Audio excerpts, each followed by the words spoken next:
Það sem mér var sagt var að þetta væri dálítið stórt mein og væri á mjög vondum stað og væri alvarlegt. Já, þeir voru ekkert alveg vissir að geislameðferð myndi duga.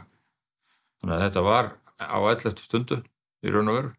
Ég heiti Sigurgeir Líndal Ingólfsson og er 63 ára örubílstjóri. Ég greinist með krabbamein í blöðruhálskirtli í desember 2020. Ég er þarna nýgreindur með krabbamein og ég er með hjartaóreglu sem var búið að reyna að laga tvisvar en þókst ekki og þá kom höfuðið á fulla ferð. Hvað ef spurningar? Ef. Með til dæmis hvað ef að ekki tækist að laga hjarta, þyldi það álagið sem yrði í kringum krabbameinsmeðferðina. Það verður ofan á að ég fer í geisla. Bæði var það að meinið var á vondu stað, gagnvart taugunum, og annað það að mér var ekki treyst út af hjartanu. Þannig að það voru krossaða fingur og ég fór í geisla sem tókust mjög vel.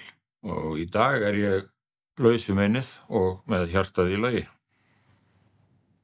Fræðslan og kynningin í kringum Mottumars er svo þýðingamikil. Og ég held að það hjálpaði mér. Fékk mig til að hugsa hvort það gæti verið eitthvað svona þegar ég fór að finna einkenni, því þetta er í rauninni ekkert ólíka einkenni og þvagfærasýking og það er svar sem ég fékk nokkrum sinnum. Blöðruhálsinn og blöðruhálskrabbamein er bara dauðans alvara. Þetta er bara eitthvað sem við þurfum að passa upp á og fylgjast með og ég bara hvet menn til að vera vakandi. Ef ég ætti að gefa ráð sem er að greinast núna þá væri það að halda áfram að lifa lífinu. Safna minningum, ferðast eins og hægt er, taka myndir. Því okkur hættir svo til þess að meðan að þetta stendur yfir og við erum vondum stað í veikindunum að horfa og einblína bara á það versta og það neikvæða í þessu öllu saman.